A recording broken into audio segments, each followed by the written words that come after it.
we had been through a lot together already on the SWAT team. We had been in numerous critical incidents. Our team had been shot at. One of our best buddies had been shot on an operation, and bullets flying by other guys' heads on that Austin Police Force. This man has a very, very, very crazy journey and a crazy story. He got put on my radar not long ago. We sat down, met for coffee, and I was blown away. I was blown away at his authenticity, his willingness to be vulnerable, and it gave me a very unique idea and unique peek at what it's like for an officer and what they're going through, not only on the job, but what they're going through also in their personal life. I think in today's day and age, with just everything that's going on, we as people tend to lose sight of that. When I think about an officer, I think about an officer that's in uniform. He's patrolling around all the time, and you don't really, I don't put much thought into what's going on with him when he's at home. What's going on career-wise and stuff like that. And so, man, it's an honor to have you on. I really appreciate you taking the time. I just want to let you introduce yourself, tell them a little bit about yourself, what got you into law enforcement, and, what got you here today. Sure. Donny Petraitis, like Shawn said, former SWAT officer with the Austin Police Department, have since promoted on to detective. Originally from Miami, Florida, born and raised, made my way out to Austin in 2010. Spent a few years, about 3.5 years as an officer in South Florida, Coral Gables Police Department, before I made the switch, and came over to Austin. Started off as every other police officer does, as a patrol officer. After about 4, maybe 5 years, worked my way onto the SWAT team.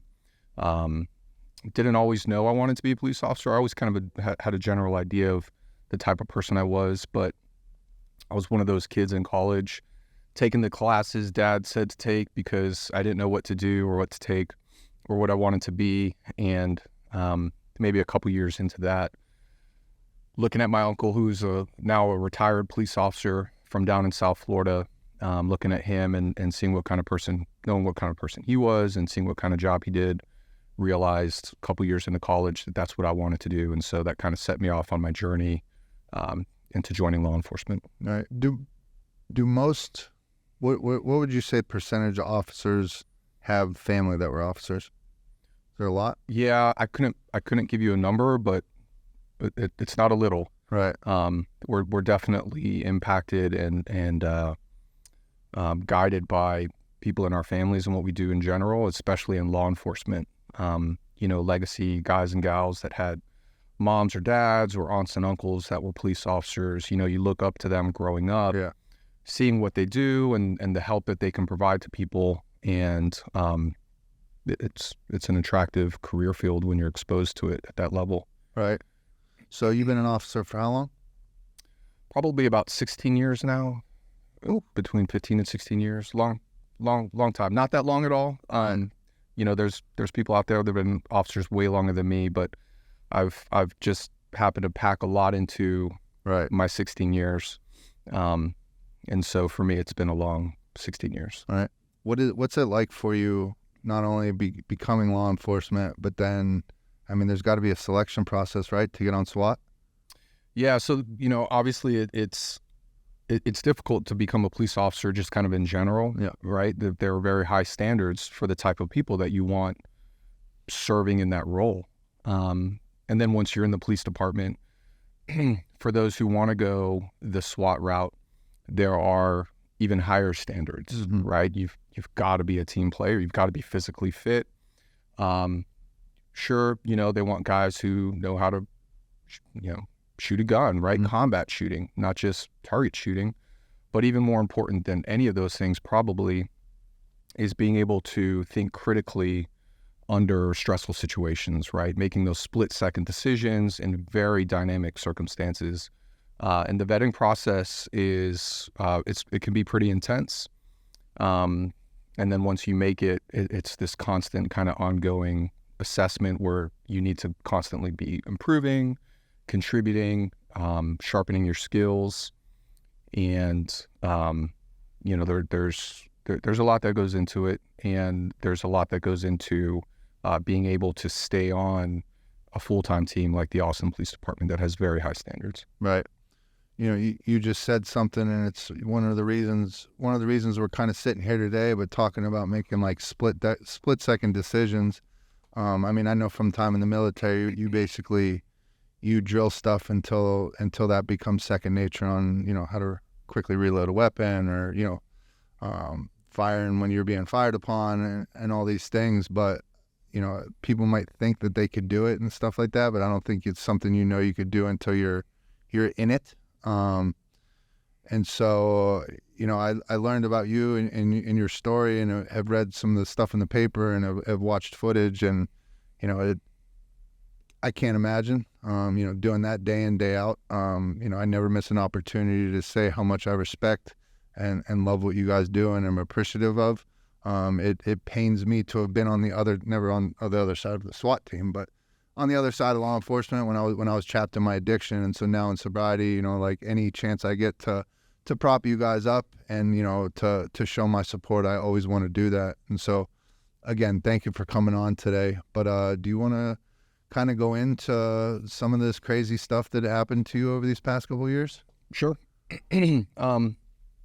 So like I mentioned earlier, you know, I started off as a patrol officer with the Austin Police Department. After about 4 years, made my way onto the SWAT team. Before I was fortunate enough to do that, to be selected, I was part of our department's CAS team as an instructor. It was a brand new team that was stood up, counter-assault strike team. So I was an instructor in the world of active shooter response, not just instructing our officers, but providing training to civilians, right, and how to respond to that. So I came from kind of this tactical background, you know, had already been to the city of Miami's SWAT school from back when I was in Florida, became a CAS instructor, and then made my way onto our department's full-time SWAT team in late 2014. In March of, and let me back up, in February of 2018, while I was on the full-time SWAT team, me and another guy from the team, Rob, just happened to pick up the same overtime shift working downtown, and we're seeing each other at the station. We're like, of course we're gonna double up, man. It's, you know, this is my buddy. Yeah.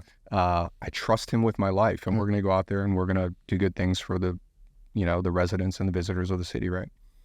And so we double up and we go out and we're real quick. I want people to realize, when you, like, that's not a throwaway term. Like, I trust him with my life. Like, he's literally trusting him with his life. This is somebody that you need to make sure that is going to be able to operate under pressure and have your back when you truly need it. So it's not any small task. No, that's absolutely correct. And we had been through a lot together already on the SWAT team. We had been in numerous critical incidents. Our team had been shot at. One of our best buddies had been shot on an operation, and bullets flying by other guys' heads on that operation. And Rob, you know, was one of the guys that snatched up our buddy and dragged him out of the line of fire and probably saved his life. Yeah. So I trusted, and I still trust Rob with my life. Right. So we go to work that night, we double up, and, you know, started off as any other night. We're taking our calls, we're writing our reports, we're doing what we can to help the patrol officers that are shorthanded. And a call comes out of a shooting that occurred in the entertainment district by Waller Creek. Very, very dangerous area, very, very dark. You know, these bad guys love to use Waller Creek to hide weapons and use it to escape. And now there's been a shooting and somebody is dying, right? Mm-hmm. And so we respond to that and we show up, probably officers number 4 and 5, and we're outnumbered. There's probably about a dozen or so people on that scene, and there's a guy laying on the ground and he's dying, right? And so we step in and fill this role as backup officers and start trying to help take control of the scene that's very, very chaotic. Nobody has been secured. Nobody has been searched. And there's this one guy that is sticking out amongst the crowd. And when he sticks out in the way that he was, you know, that raises that red flag. There's a pretty good chance this guy's our suspect. And so we turn our attention to him. When you're saying sticks out, I'm sure that you guys have kind of like a protocol of things you're looking for. Sure. People acting suspicious. Especially in an active shooter response, right? Now, this isn't a true active shooter where you've got somebody randomly killing people, right? But there are a lot of components to an active shooter response that overlap with this type of response, right? And so we're seeing all of these things that cause us to turn our attention to him. Other officers are directing us specifically to this person. And so we focus on him, and we're giving him these loud, clear verbal commands. You know, we're looking for specific actions based on those commands, and he's not giving them to us. And he ultimately gets tased. Rob tases him. We get him secured, and I move over and assist with providing some trauma care to this gunshot victim, who likely would have died, subsequently survived.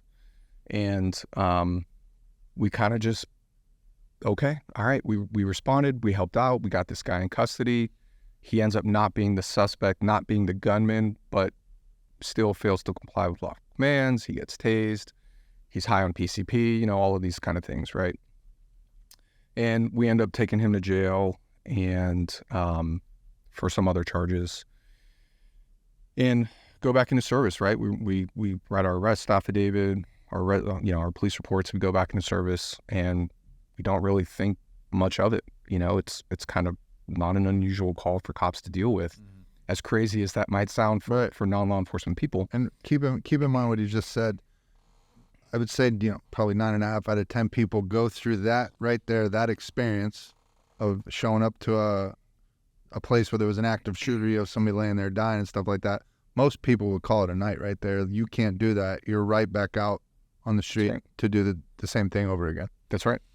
You don't just get to go home after a call like that. And what I think people don't realize is calls like that one, as kind of basic as I may make it sound, it's traumatic. It's traumatic for your police officers. It's traumatic for your paramedics, for your firefighters that are showing up and dealing with, you know, these terrible situations, right? This guy is dying on the ground. He's shot multiple times, he's got a sucking chest wound, and we've got to try to save this guy's life.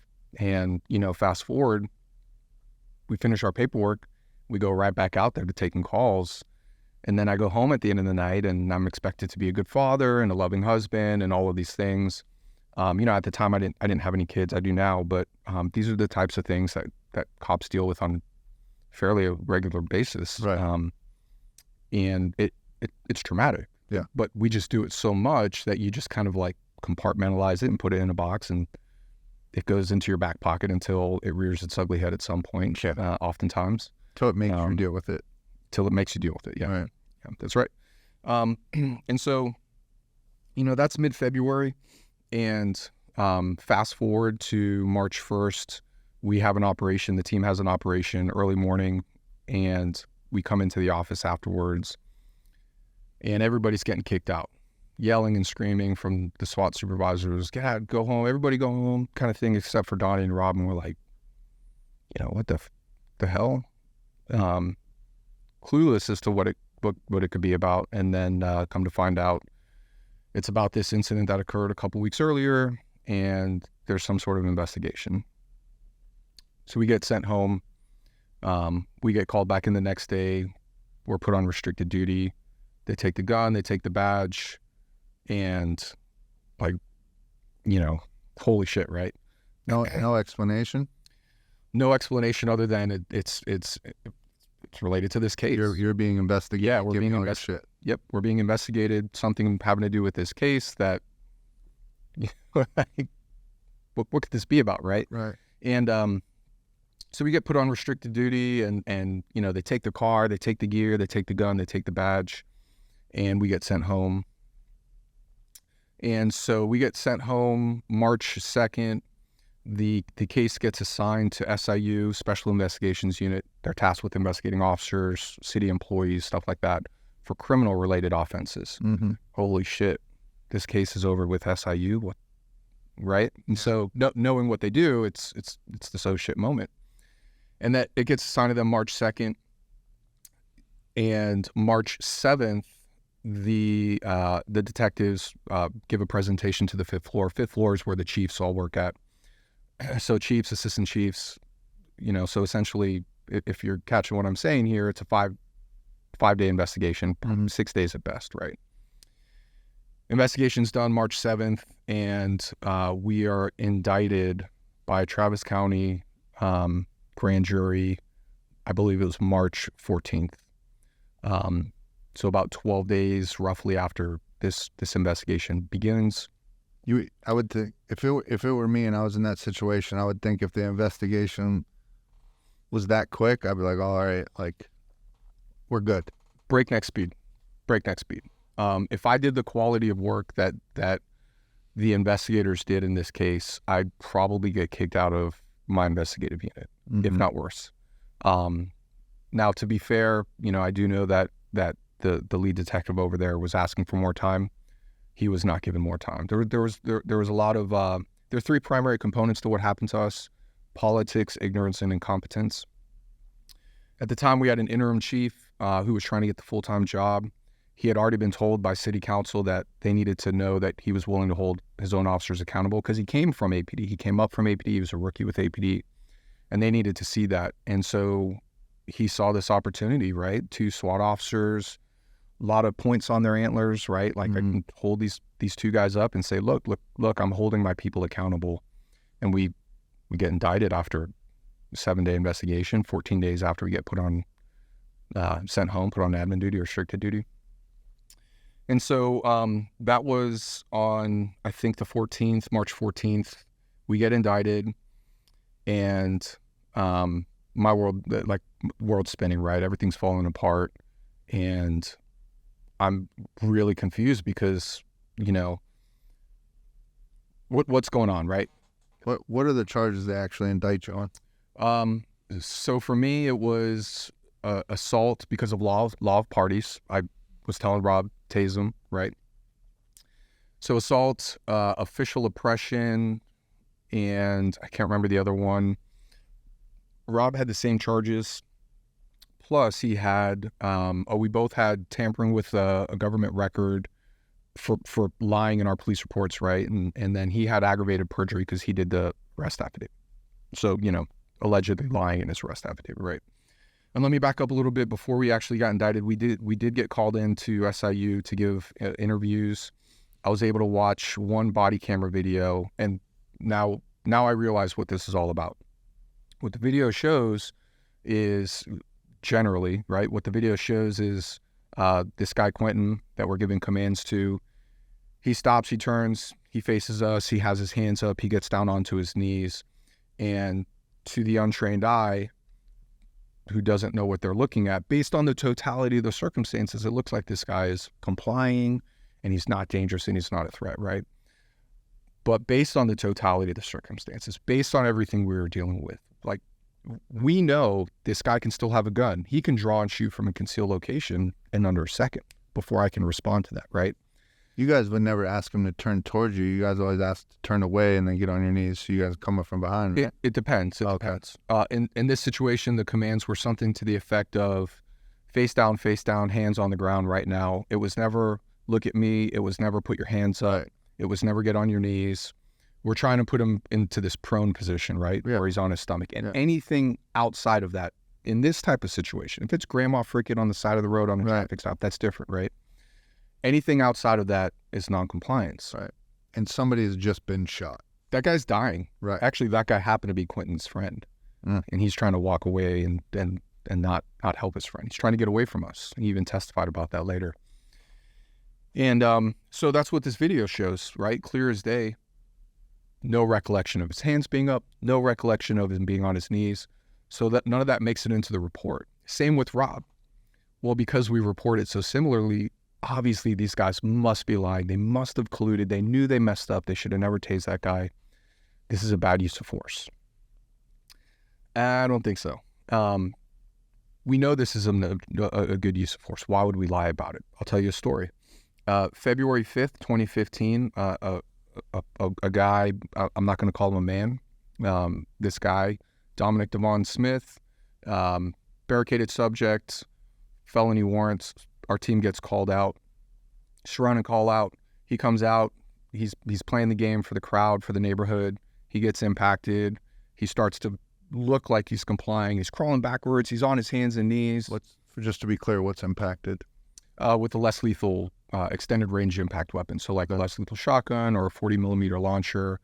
what we're looking for when we use something like that is pain compliance, right? Like, So okay, like sandbags or something like that? Rubber there's bullets? different types like of that? rubber or foam baton or wood baton. I think he got impacted with a rubber baton just a long time ago, 2015. And so he starts to look like he's complying, and he's crawling back on his hands and knees, and then he stops listening to. Now this is the whole SWAT team, right? You're talking 20 guys, K9 command post, helicopter, and he stops listening to commands. He stops coming back more. He doesn't get all the way on his stomach. Our team gets impatient.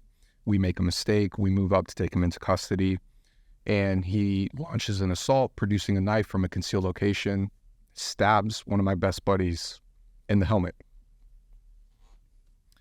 And he was fine. He didn't get hurt. He had his helmet on. Oof. Fortunately, but lesson learned, right?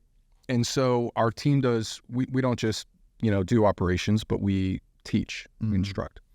And so Rob and I have taught countless hasty react trainings to officers throughout the entire department where we talk about that scenario and why, based on the totality of everything you're dealing with, you can tase that guy, you can impact that guy, right? He's on his hands and knees facing away from you. And here we are in a shooting scene. This guy's on his hands and knees, or he's on his knees with his hands raised, and we tase him.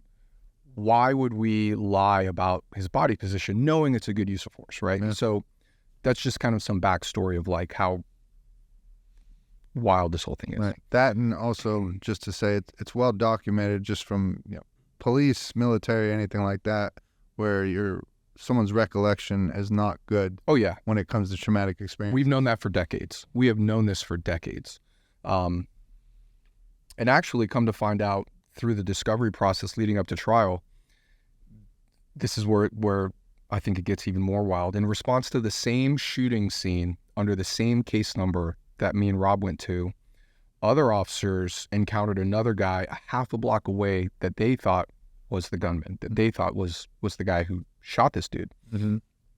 Well-lit area, half wall behind him, not as dangerous of an environment as the one we were in. And there's 9 officers total surrounding one person. So officers are not outnumbered, and they're giving him commands: get on the ground, get on the ground. He stops, he turns, he faces officers, he puts his hands up, but he doesn't comply, he doesn't get on the ground. They tase him, they take him into custody. Not a single one of those 9 officers documented that this guy's hands were up. Does it mean that they all lied and colluded and said, hey, leave that out of the report because it doesn't look good? No, it doesn't. Not at all. And 2 of those 9 officers, when you read their reports, it sounds like this guy's still walking away from them. They never say that he stops, turns, and faces officers. So the interpretation of the reader is, this guy's still trying to get away, which was one of the issues they had with our reports. The interpretation in our reports is he's actively trying to get into Waller Creek, when he actually stops, turns, faces us, gets on his knees, puts his hands up, the whole thing. So we see this video, in SIU. We decide not to give statements, obviously separate of each other. It's not like we were both sitting in the same room. And now we know what this is all about, right? Okay, they think we're lying. And I remember sitting in that room just thinking, I'm never going to be a cop again. They think I'm lying. There is no way for me to prove I didn't lie. At that time, I didn't know that we had continuous audio and video footage. I don't remember when we stopped our videos, right? I didn't know what everything looked like, what the package looked like. I just thought, they have a problem with this tasing. They think I'm a liar. I'm never going to be a cop again. Mm-hmm. And then, a few days later, I get indicted.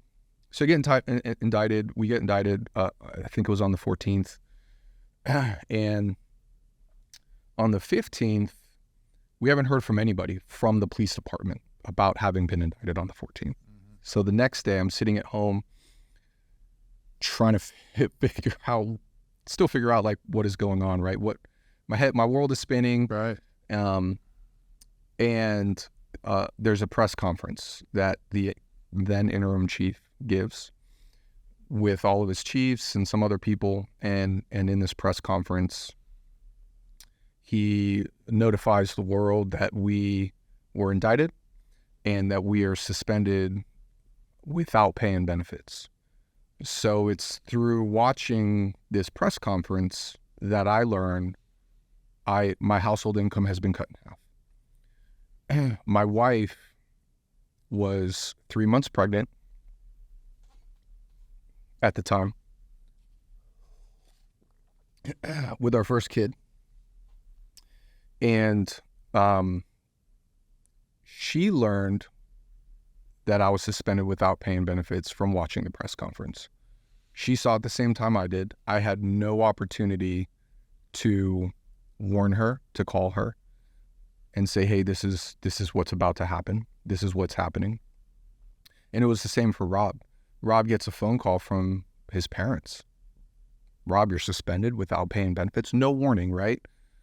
Rob was, Rob and his wife had divorced. His son, they had a son.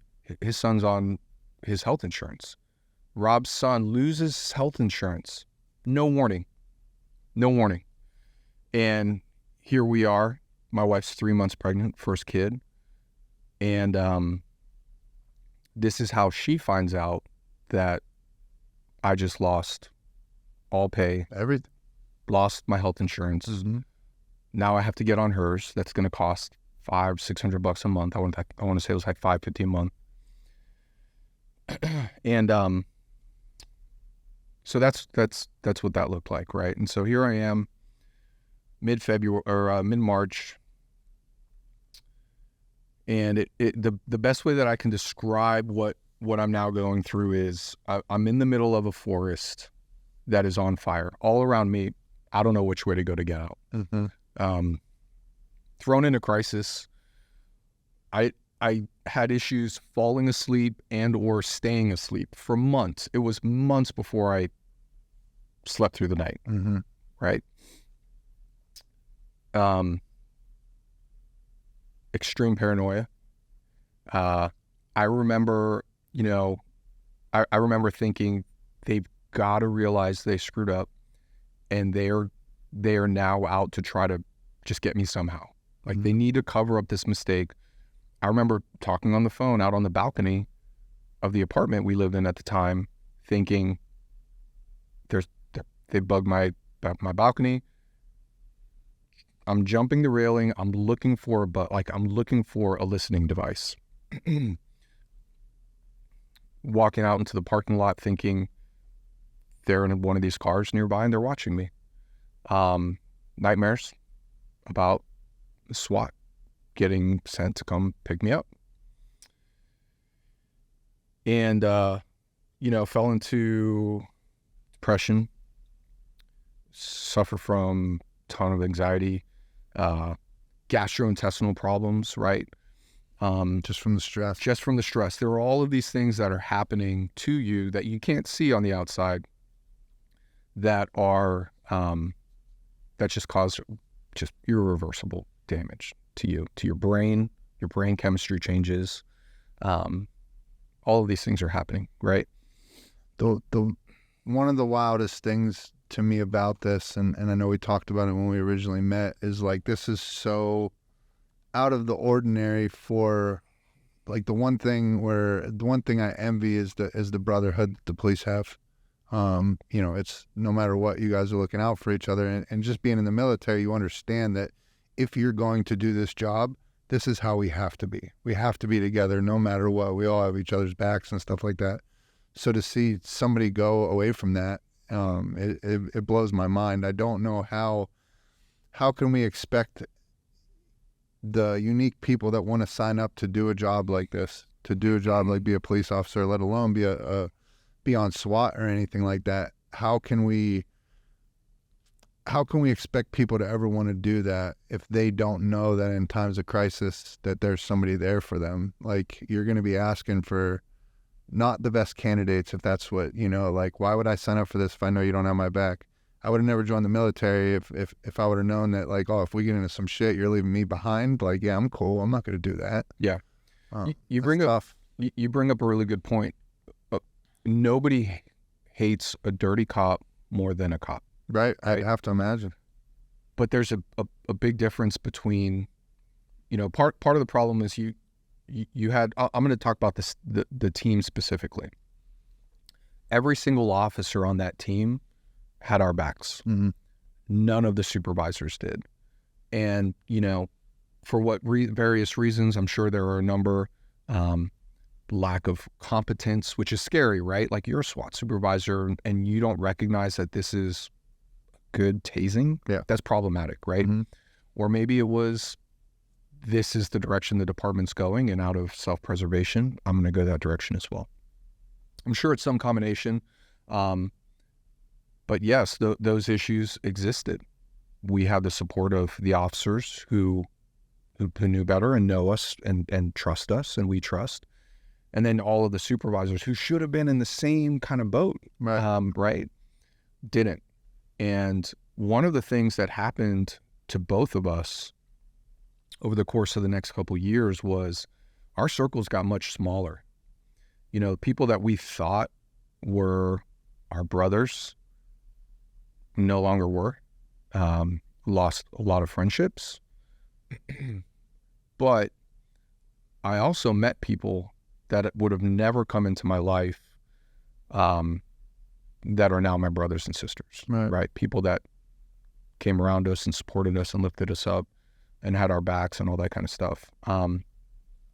But the analogy I like to give, or the way I like to put it to people that have maybe never been through this or are going through this is, when you're thrust into a situation like Rob and I were, you are essentially forced to jump into this cold, dark, nasty, smelly trench, right? And this is your fighting position.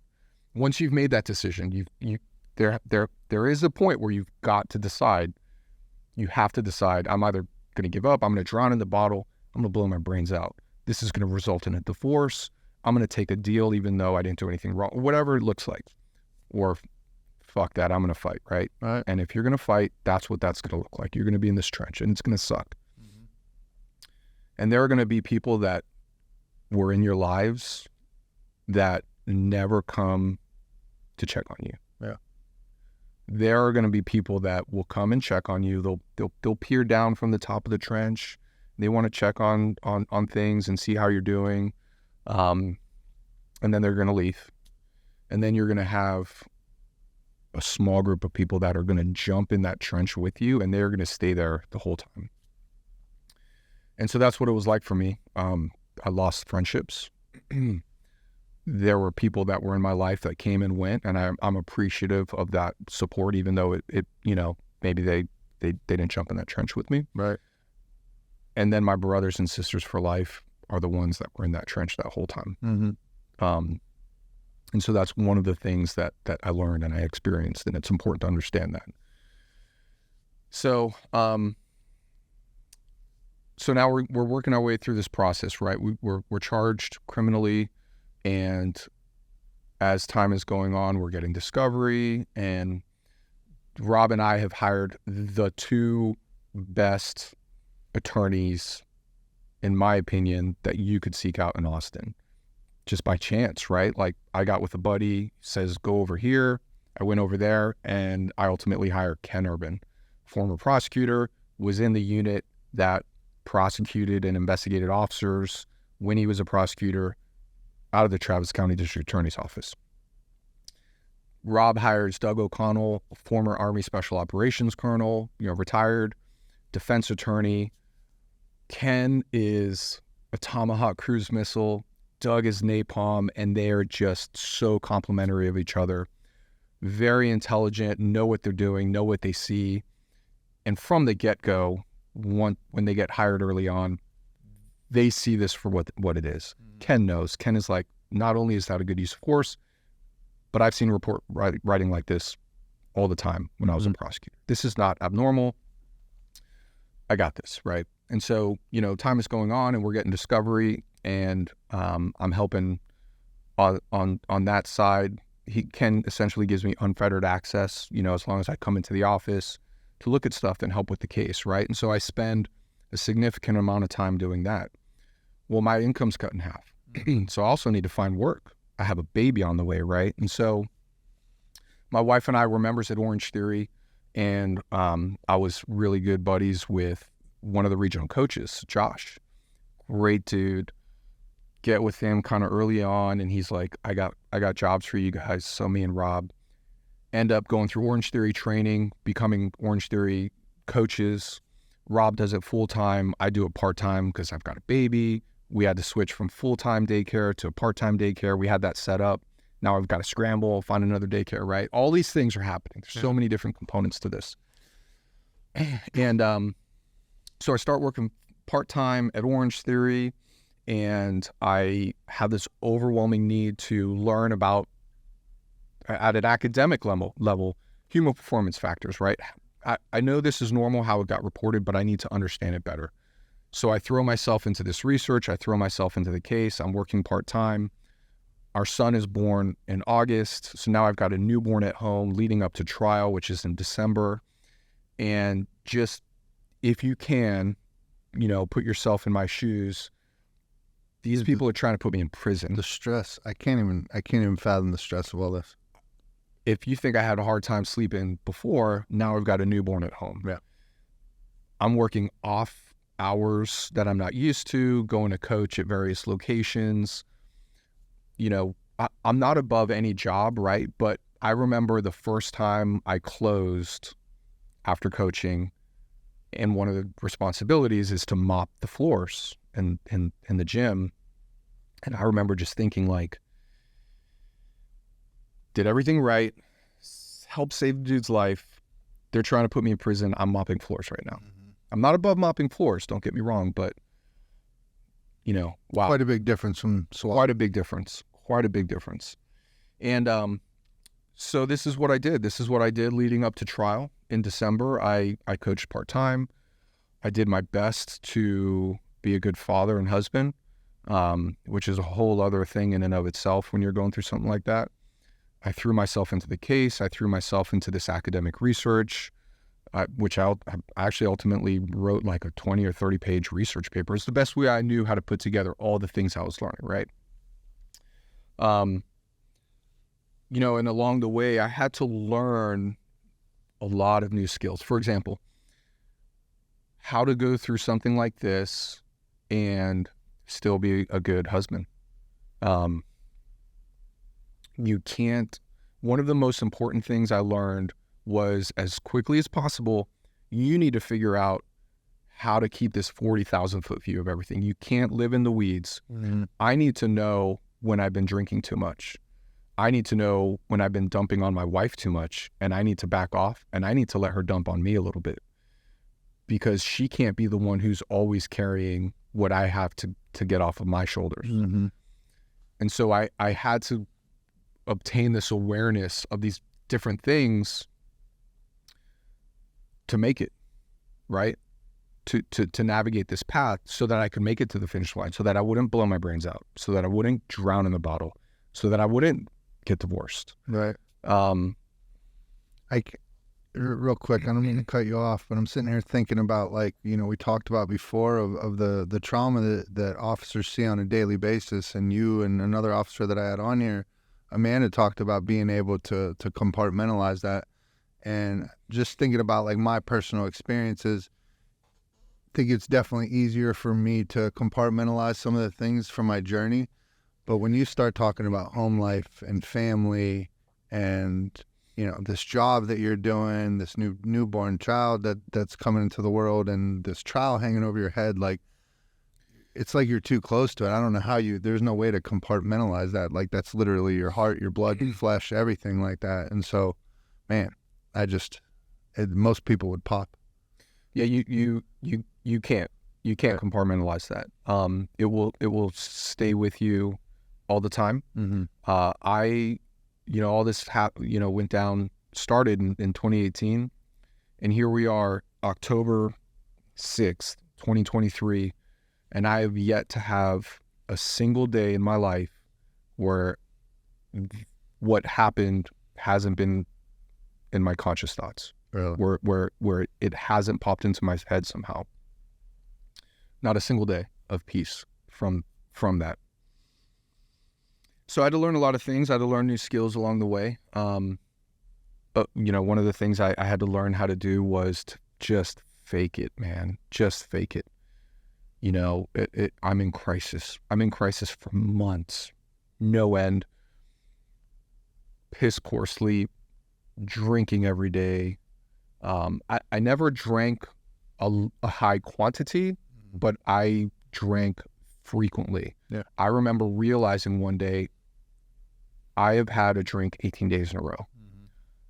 And when you're coming from a full-time SWAT team where you're on call 66% of the time, so you can't drink, to now this, right? Like, my physical fitness suffered. I'm drinking too much. I'm not sleeping. All of these things. I had to learn to fake it, right? I had to learn to put on a good face as best I could, because I have this human that I'm responsible for, this baby. And they're sponges. They are sponges. I couldn't stay off the phone. I've got this video somewhere of him. He's like 1.5. And he's just walking around with his pretend phone, right? And like, where do you think he got that from? Really? From me, because I couldn't stay off the phone, whether it was calling my attorney or one of my brothers or my mom or my dad, and just because I had to get something off of me. Yeah. I had to get some of the weight off of me, right? And I'm just always on the phone, always on the phone. That's one of the things my wife and I have talked about, was how distracted I was at home. And so, I had to learn these new skills. And we make it to trial. Trial's in December. If I remember correctly, it's an 8-day trial. And without going too far into the weeds on that, the conclusion is acquittals across the board, all charges. The jury thinks this is a joke. Our attorneys got some feedback afterwards, and they were like, they didn't have a problem with the use of force at all. They didn't think we were lying at all. It was clear as day, right? But it's important to understand that in order to get there at trial, to get there at arbitration later on, because we did get fired after trial, you've got to have, it's not just the things I've talked about. Wait. You were acquitted, and then they fired you? Yep. Still got fired. We'll get into that. Okay. So it's not just, all the things I've talked about, right? Like faking it, awareness.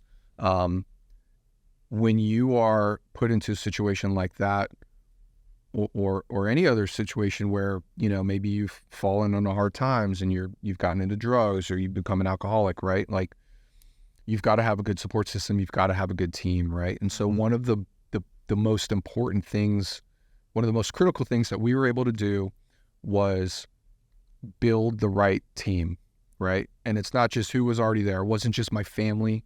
Incredible support system, had my back from the beginning.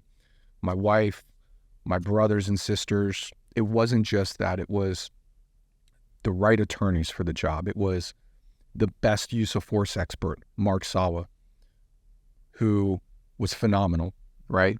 Testified at trial, testified at arbitration. It was Professor Dave Gilden from UT, liberal, left-leaning college professor at the University of Texas, who comes in, looks at everything and says, this is not surprising at all. We know that this is normal. Unless you have some evidence to show me Donny and Rob are lying, this is normal. And it's not just that there was no evidence that we were lying. There was irrefutable proof that we never come together, lie include. And so he's on the team. It's all of those different components, the family, the friends, the attorneys, the experts. Building the right team was so crucial to our success at trial and then later on at arbitration. And whether it's, a cop that gets unjustly indicted, or a guy, who gets injured and gets hooked on pain meds and is pulling himself out of that, and anything in between, you've got to recognize who the right people are around you, who the right team is that can help you get to where you need to be, that can help you be successful. That was one of the most crucial things that we were able to do, was put together the right team. Right. So we go to trial. It's a joke for the jury, right? Essentially, so much comes out at trial. We actually thought maybe there's a chance, even though this thing is steeped in politics, right? Maybe there's a chance the department is forced to do the right thing, just send us back to work. And I remember Ken even saying, like, they probably should put you back on SWAT, like, immediately, right? Like, that's how trial went. Right. Not at all what happened. It became a cover-up for the police department. We granted the police department at their request. Now, I want to be clear, this is under the previous administration, under Brian Manley. This was not under Joe Chacon, who recently, retired, not under Robin Henderson, who is our interim chief. This is under Brian Manley and his leadership. Becomes a cover-up. We grant them several extensions at their request, and internal affairs investigators use that opportunity to call in some additional to do an investigation, right? You think this would have been done Right. on the front end, Right. It didn't go their way, so now they're going to do it. Now they're going to do it. They knew we messed up. They knew, right? And then, oh shit, we did it. Mm-hmm. And so they call in, these witnesses, conduct interviews in a manner meant to coerce them, get them to say what they wanted to say. They were argumentative, and they pull things and use it out of context and use this to fire us, sticking to this is a bad use of force and they must have lied about it. And so we get fired 3 or 4 months after trial. I want to say it was February or April of 2019. And so we get terminated, and now we're thrust into this process where we're going to try to get to an arbitration, independent third-party arbitrator to look at everything, kind of like a trial. And before we get there, the Austin Police Association, it's not a union, technically it's an association, sends out this scathing email about the department's decision to fire us. After everything that came out at trial, how could they do this, right? And they send out this scathing email. And in response to that, Manley sends out chiefs and commanders department-wide to give a presentation to every officer telling them why firing us was the right thing, why we messed up, how we messed up. And if you can imagine, here I am post-trial. I've got a small child at home. I still got fired. And I'm learning about all the things that are being said in these presentations that are just straight up lies, factually untrue, things that are irrefutably proven wrong because it came out in trial. We had an open trial, right? We had the weight of the Travis County District Attorney against us. And all of this information, all of this evidence came out, and it's become a cover-up. This was about use of force, but this is what we do. Right. This is what we teach people to do. Well, no, keep doing what you're doing. It's a good use of force, but it was bad because the report writing was bad. That makes no sense at all. Right. It's either objectively reasonable or it's not. The report writing is a separate aspect. And, these are the things that they were saying. Hey, we think Donnie and Rob typed to each other on the computer. SIU investigator pulled the data on what happened on the computer before we ever even made it to trial. But this is what they go into arbitration with, right? So absolutely untrue, straight up lies. It becomes a cover-up. Which at this point, you have to feel like the most helpless individual on the planet. Yeah. Oh, yeah. Man, what more could we have done than what we brought to trial, right? I mean, it was wild. It was wild, right? And so, again, put yourself in my shoes after the journey we've been on thus far, to hear from my brothers and sisters who are talking to me about what they're doing and saying in these presentations. What are you supposed to think as an officer when you call a suspect in to give an interview and they don't give you one? Because me and Rob didn't give SIU interviews. We didn't give them statements. Of course you're going to think they're guilty. Now, you're not supposed to, but of course you're going to think they're guilty. Hold on a second. I have the constitutional right to remain silent. Yeah. Right? They're shitting all over our constitutional rights in these presentations. Wild. They're coaching them what to think. Absolutely. And so, at this stage, it's just this constant ebb and flow of okay, kind of having a good day. Along the way, I was prescribed. I had to get prescribed Prozac, Xanax, Ambien. I'm not sleeping. I've experienced this trauma. Sleep is where your brain kind of like deals with that, and I can't even sleep, right? And so for a while, I didn't want to take that stuff, and it just sat there in the cupboard. But eventually, I had to start taking it. Had to get some sleep. I had to get some rest. So whether it was Xanax or Ambien, or hey, we're at trial, so now it's both, right? You know, I started doing those things prescribed, Chief. Got those prescriptions, and I'm using those things to help me through. I started seeing psychologists, right, to help me deal with it. Somebody that I could talk to, Tanya Glenn, incredible woman, who helped me out. And she's like, yep, take that stuff. We'll help you out afterwards. We'll get you clean. You know, we'll get you off the pills and make it through trial. And then here we are again, presentations. And I'm like, all right, where's my Xanax? Where's my Ambien, right? Like, they're just kicking me back down, thrust into the pits of despair, right? Just learning and hearing about these things. And what you know, I'll take a step back for a second and come up a little bit, 10,000 foot view. One of the things that has been the most difficult, continues to be to this day, is having gone through all of this stuff and knowing I am a part of this system that did this to me and Rob. I am a part of the criminal justice system. I am a police officer. And it was other police officers and it was prosecutors that did this to us, that acted politically and lacked competence and were ignorant and turned it into a cover-up. And that is still very difficult for me to reconcile, knowing that I'm a part of that system. Yeah. And so they give these presentations. Let me ask you. Sure. I don't want to answer for you, but I would have to imagine, knowing the good that you do day in, day out, the lives you protect, the lives you save, the people you're helping, is that what keeps you going? Is hanging on to something like that, knowing that the big machine behind you may not be ideal or for like what you want to represent, but keeps me going how? At work, at home? Continuing to be a proud police officer.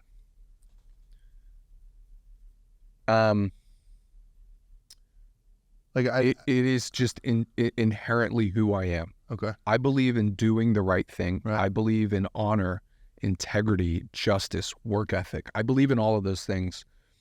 And I know, even though I'm a part of this system that did this to me and Rob, I know overwhelmingly that is not what the system is. Right. It is people within the system. And that's the problem, right? And I've talked to Ken about this, how at the time, back before trial, it was this process, this system is so fucked up. And his response was spot on. It's not. It's actually very well designed. The problem is when you have people like Brian Manley, and some others, I won't throw out the names, who are a part of that system, who are willing to either use people for political pawns, or instead of being righteous and standing up and doing and saying the right thing, we'll go along with it out of self-preservation. Right.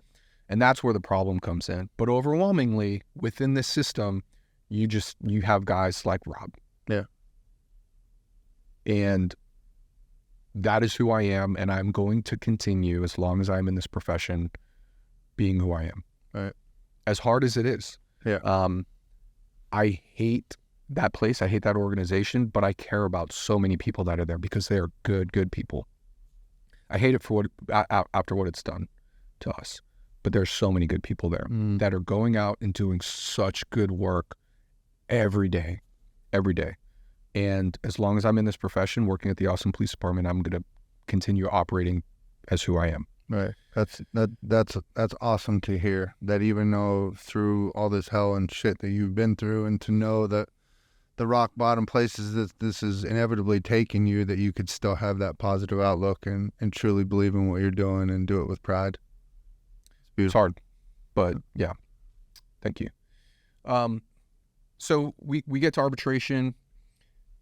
It's 7 days, I think, maybe 6. It's it's a circus. I get one day in there to testify. I'm testifying. I have an entire, just for me, takes an entire day of testimony. It was extremely cathartic. I was able to get so much off of my chest. I was able to say so much that I needed to say. And without getting into the weeds too much, fast forward, we get our ruling back from the arbitrator, not a single policy violation. And they levied at least a dozen against both of us, 12 to 18 maybe, I don't remember exactly. Not a single policy violation. Not only was there not a single policy violation, he orders the department to put us back on SWAT, expunge our personnel files as if this has never happened. Full back pay and benefits. Never before has a ruling like that come down against the Austin Police Department, probably any agency in the state of Texas. It was it's a capstone case. It's a capstone case. We get sent back to work. Department says, okay, we have to take you. This is what the arbitrator ruled, but we don't have to put you back on SWAT. He overstepped his bounds. They don't expunge our records. So we get put in this box. We get put on the no-call list, Brady. It's, kind of known as the Brady list. We get put on the... Why is it called the Brady list? Just case law, Brady case law, Brady versus, I can't remember, but essentially, fair to provide. So it's a reference to a case. Yeah. And so we get put on this public, I don't think it's public, this do not call list by the district attorney's office. The intel we have is that Brian Manley asked the district attorney to put us on that list so he could use that to say, not only am I not putting you back on SWAT, but I'm going to put you in this box. I am hiding you away. And so we get hidden away. Rob goes over to special events. I end up somewhere else. And now we're having to go to work at this place and run into these people, right? There are people that are still at that agency. Some have retired, but there are people that were involved in our case that lied. At arbitration, they were city witnesses. That's called aggravated perjury. And running into these people in the halls, at work, at the station. So again, I had to continue to learn these new skills of, right. I can't motherfuck this guy. I can't punch him in the face like I want to, because I'll lose my job and I'll be back in trial again or whatever, right? These people essentially destroyed your life for 100%. 100%. And so we go back to work, and I'll kind of fast forward a little bit. They can't stop us from promoting. We test, and Rob and I both end up on the list to promote. By this time, Manley is retired. Joe Chacon is the chief, and he chooses to support us. Even though you're on this Brady list, no more restrictions, you're promoting. And so I go off and I become a detective within highway enforcement. Rob ultimately promotes, becomes a detective within highway enforcement. In that time, outside of this thing that happened, life goes on, right? September of 21. So I was born with a heart condition. I had a bicuspid valve, and in conversations with my doctors, though nobody can say, because I wasn't a case study in a lab, nobody can say what happened to Donny and Rob made Donny's heart condition worse. My heart condition got worse over that 2-year nightmare, right? And so September of 21 comes, open heart surgery, replace this bicuspid aortic valve with a cow valve. And it's just another thing, right? It's another thing that it's part of life. I knew it was going to happen eventually, probably happen sooner than it would have, but we can't say for sure. And so that's kind of part of the journey, part of the saga. It's kind of a big deal, open heart surgery. Yeah. And continuing on down the road, bad things are happening in law enforcement nationwide.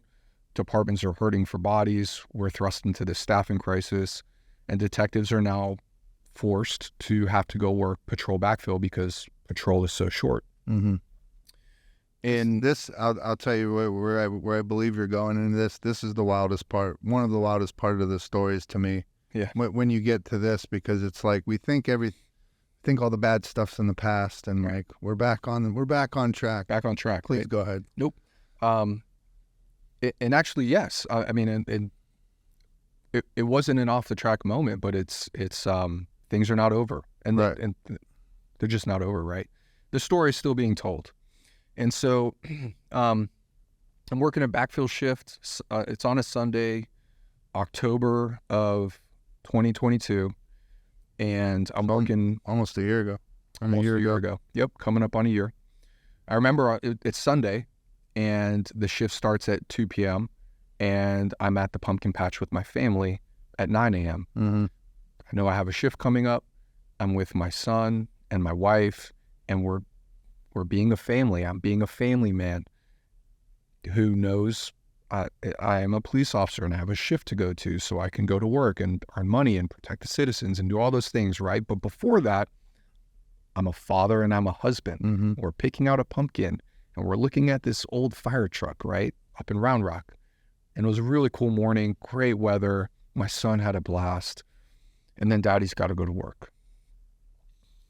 And so I'm working patrol, supporting patrol officers because they need help. They're short-staffed, just like many other detectives are in our agency. Mm-hmm. And I'm working this call up off of Runberg, some disturbance, no big deal. And for those who don't know, who aren't familiar with Austin, Runberg, the Northeast Austin area is notoriously busy and violent and dangerous. Drugs and weapons and shootings and stabbings and prostitution and all kinds of stuff. And so I'm working this call, and another call comes out, guy with a gun, points it at someone at this apartment complex for whatever reason, and takes off. And patrol finds him next door at this restaurant, this Mexican seafood restaurant, in the exterior patio, surrounded by plexiglass, but he's outside on this patio, right? And, you know, by the time I clear off of my call, I'm down the street, down Runberg, and there's probably 12 to 15 cops out there. And hearing what's happening on the radio, they can see him. They see he's got a gun. He's smiling at officers. He's not listening. He's not coming out. The restaurant's packed full of people. Mm-hmm. And I remember thinking, and I remember saying out loud, God damn it, because I came from this active shooter background and SWAT background where I've dealt with this situation before. I have the training, I have the experience, but I don't want to go. Yeah. I've been through enough. When is it enough? Mm-hmm. Been through enough. I don't want to go. But I also know our officers are young and inexperienced. No fault of their own. I was there once, but they're inexperienced. And I remember saying, God damn it, because I can't not go. Mm-hmm. I would have a problem with myself if I didn't go and cops got Somebody got hurt. killed. Yeah. And so I went. And I've taken this position behind my car with a straight on view of the front door of the restaurant. There's a emergency entry team position, you know, kind of down this way across the other end of the parking lot. And I'm there's some priorities of work that need to get done, and I'm trying to work with the sergeant we're not co-located, so there were some difficulties there.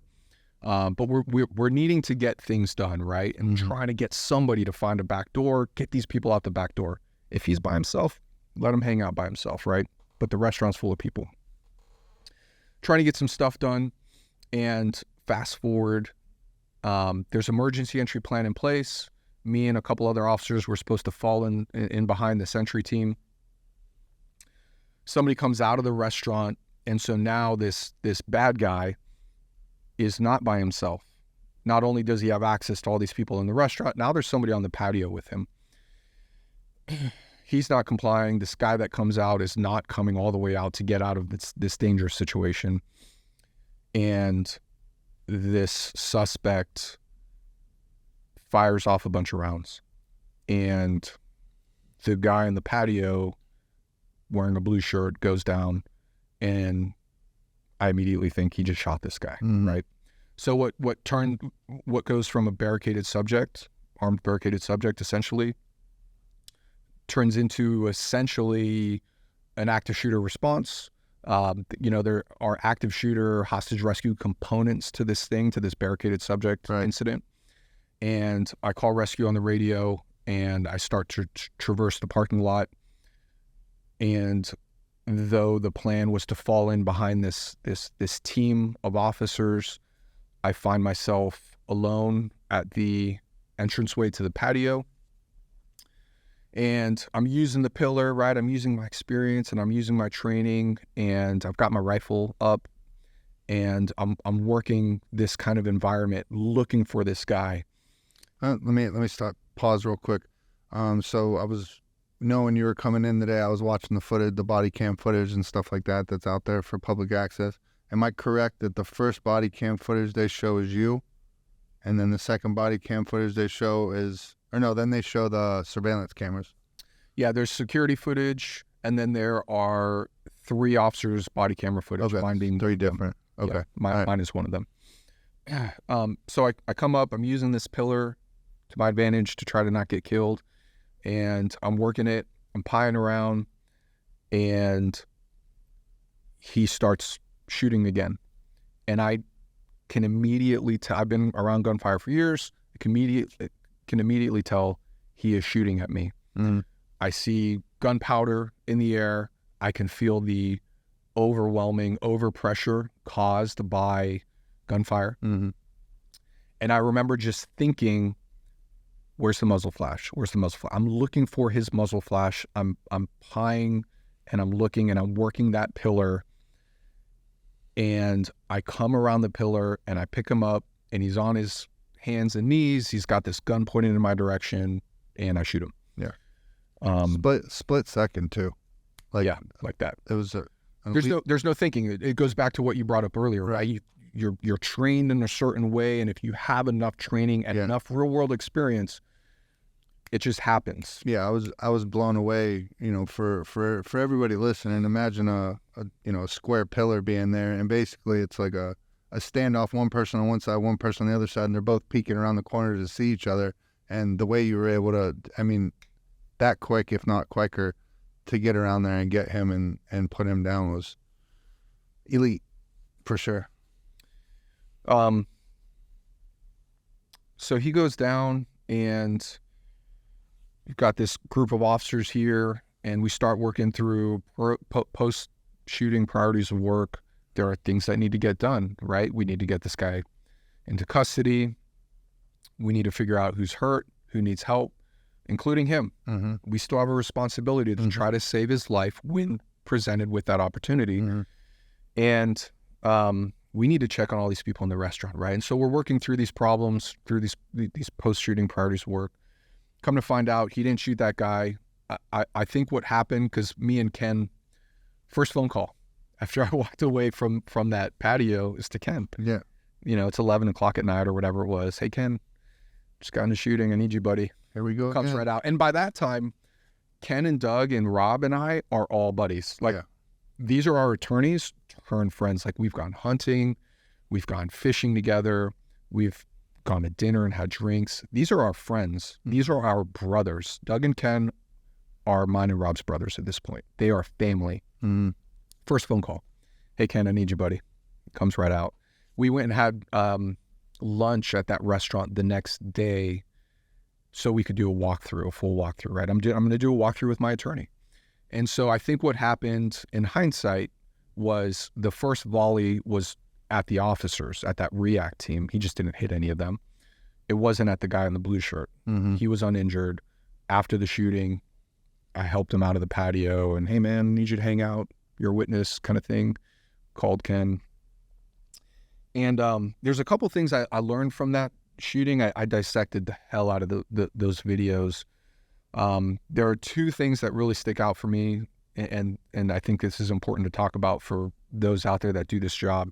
I'm working this pillar. Well, so let me back up. I'm approaching. I throw on my light, and you can see from the security footage, he is waiting in ambush. Mm-hmm. His goal is to kill cops. Mm-hmm. And he sees this light get turned on, and he was originally looking for that group of officers that I think that he shot at, and he was going to ambush them. And seeing my light, he directs his attention towards me, and I think that saved those guys from eating some rounds. And then I'm working this pillar, and instead of just blindly turning this corner, which you don't want to do, I approach, I slow it down, I'm working the problem, and I think that he got impatient because he takes his attention off of this side of the pillar where he expected me to come from. He comes back over to this side of the pillar. And when I was working that problem, I remember seeing movement out of my peripheral and thinking, so we have these intrusive thoughts sometimes, right? Everything I did was instinctual, and I didn't have to think about doing it. But the things that did pop in my mind consciously, when I approached, I remember thinking, I'm all alone, consciously thinking that. And then in that moment, picking up something out of my peripheral, I remember the Dallas ambush during the BLM riots, where that guy outflanked an officer who was behind a pillar and murdered that officer. And I remember thinking, he's coming at me from over here. Right. So I paused, I take a quick peek, I don't see him. And it was him, come to find out from watching security footage. And so that pause saved me from eating rounds, because once he realized I wasn't coming over here, he turned his direction back over here and starts blindly firing where I would have been. Right. So that slight, hesitation saved me from eating rounds. And so he goes down. He's actually still alive today. We rendered some trauma care to him. I don't remember the officer's name. Came in and did a fantastic job, as we should do. EMS came in, got him to the hospital. He's still, sitting in jail waiting. We're waiting for that to kind of flesh its way out with maybe a trial or whatever. And I get put on admin duty. That's standard for, being in an officer involved shooting. And I'm on admin duty for 3 or 4 months. And my wife's real mad at me. That was a hard conversation to have. Second phone call is to my wife. And all she knows is what it looked like the first time. She immediately thinks and asks, does that mean they're going to take your gun and badge again? Or you're going to lose your pay again? And I'm having to try to talk to her 6 minutes removed from being in a shooting. Right. And calm her down and I'm okay. It's not going to be like that again. And then I heard it from her, rightfully so, probably about a month later. She gave me some time. She gave me a few weeks, and then she let me have it. You didn't have to pick up that shift. You didn't have to go to that call. You didn't have to do that. You could have got killed. And she's not wrong. Right. I don't think she's necessarily right, but she's absolutely not wrong. And so, I had to deal with that. Right. I feel like wives are very good at waiting till the right moment and backing you into a corner to where your only answer all right, you're right. Yeah. Oh, you're right. You got me. Yeah, her especially. I can't remember the last time I won an argument with her. So I'm newly married, so I'm still winning right now. Yeah. Good. That'll change. Right. Yeah, and so she wasn't wrong. I don't think she was entirely right, but she's absolutely not Right. wrong. For sure. And so, there's the fallout from that, right? Bad things could have happened. Fortunately, they didn't, but here I am on admin duty, right? And that's expensive. Now I can't go work out and pick up these extra shifts. Maybe you have to hire an attorney again. And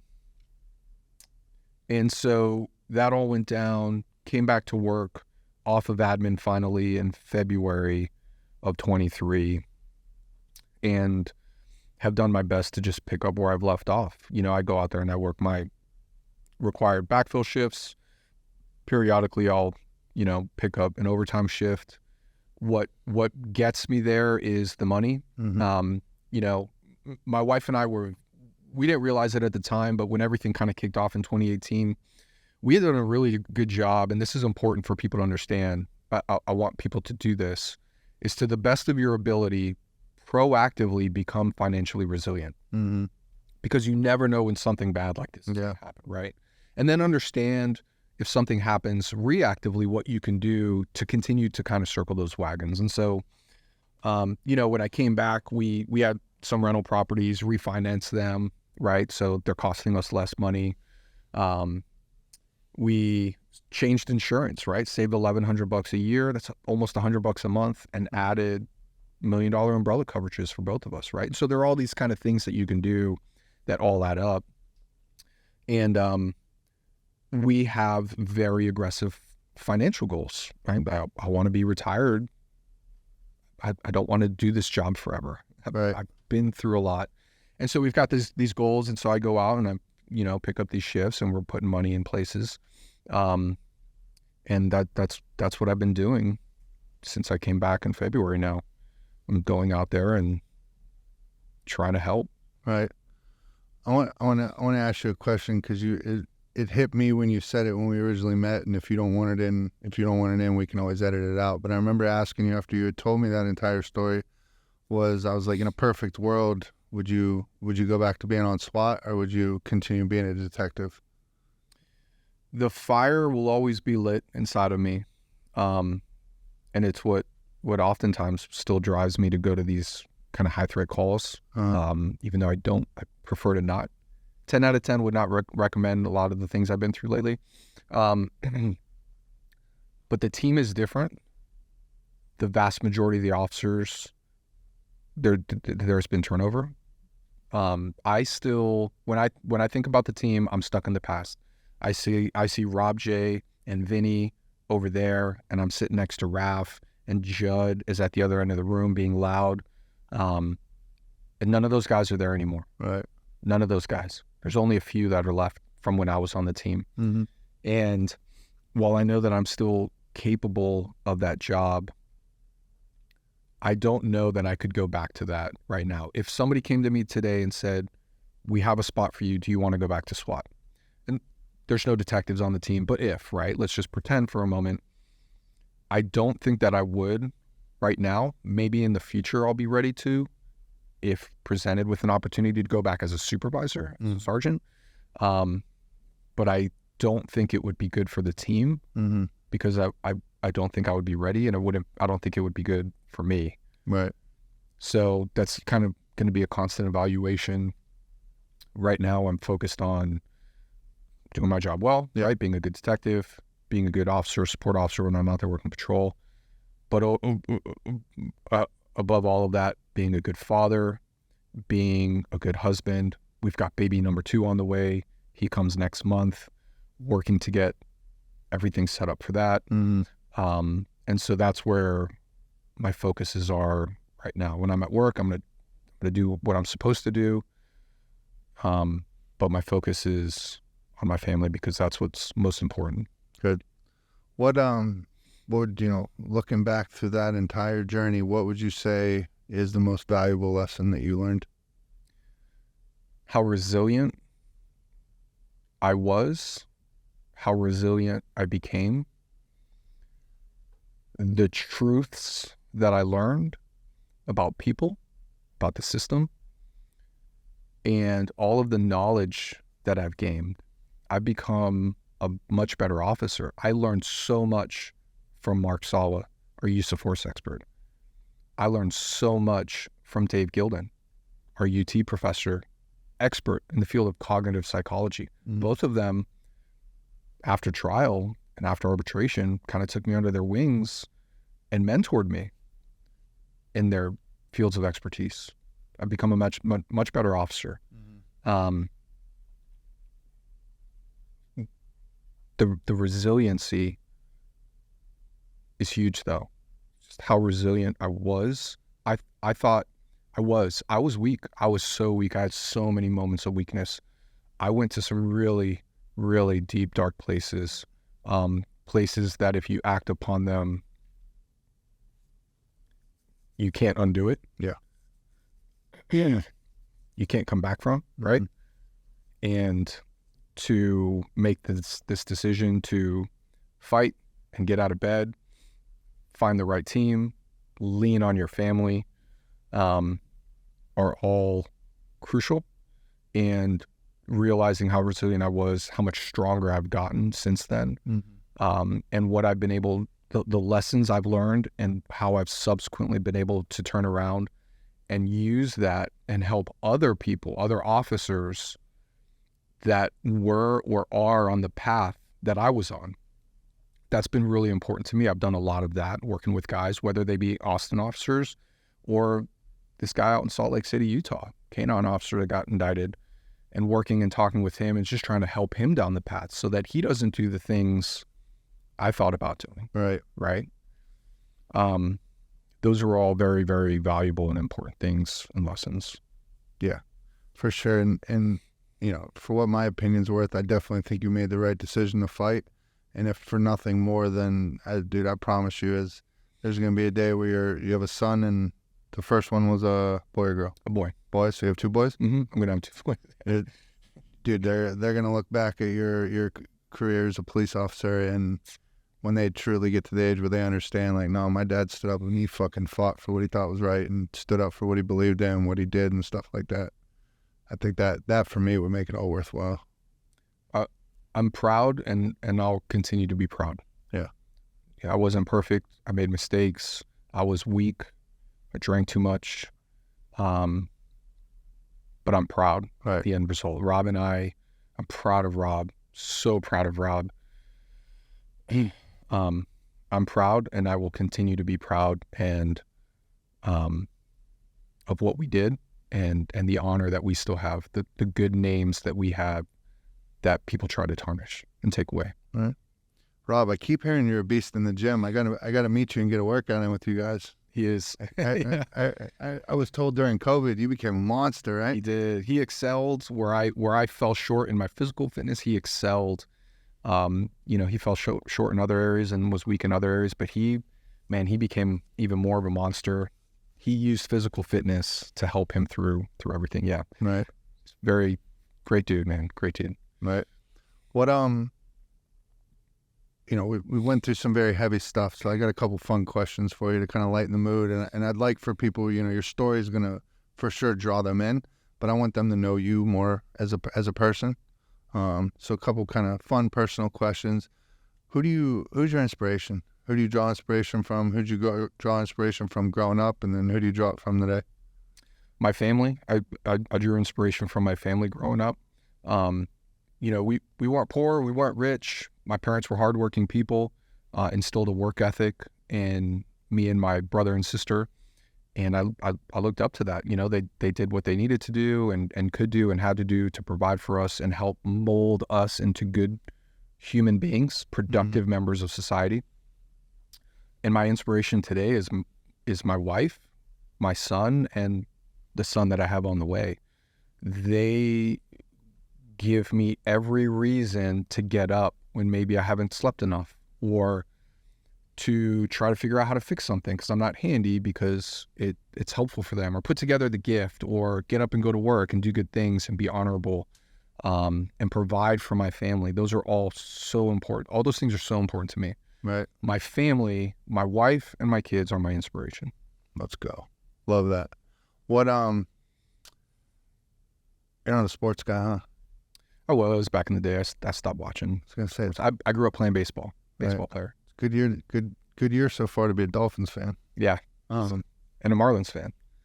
I don't follow baseball. Are they still in it? I saw the Phillies are going. I know they lost one game, but I stopped watching years ago. So I'm gonna throw you out. I want to throw out a couple. Or wait, last question. Before I give you these terms, what are you gonna do when inevitably one of your sons comes to you, if not both, and says, "Dad, I want to be a police officer"? Well, we're working real hard to push Aiden to be a firefighter. My next question was, what do you do when they say they want to be a firefighter? So here's the thing, right? And I had this conversation with somebody recently. I don't care what my sons decide to do, as long as they are happy, they can provide for their families, and they are contributing members of society. If they want to go be garbage men, they can be garbage men. Be a good person, provide for your family, and be happy. And that was just an example. Nothing against garbage men. No, nothing at all. Right. Some of the hardest working people out there. I mean, they're out there, doesn't matter what the weather is, right? 120 degrees. I say that because my son loves fire trucks garbage trucks, recycle trucks, whatever they want to do, as long as they kind of fit within those three general categories. Right. So Cool. All right, so I'm going to throw some terms out to you. I just want you to give me first thing that comes to your mind, whatever off the top of your head. All right? What do you think of when I say police force? difficult. God. I'm not religious. We'll give that an NA. NA. Not applicable. United States of America. Proud. Texas. Proud. Austin. We got some work to do. Austin. We're moving in the wrong direction. It's not what it was when I got here in 2010. Dude, it's changed so much just in the, I mean, I've been here since, so I've been in Texas since 07, and that was the first time I was around Austin, and it's night and day. Yeah. Compared to now. Fitness. Crucial. So important. And it's not just your physical health, it's your mental health. 1000%. It's done more for me mentally than it has physically, for sure. It's my medicine every day.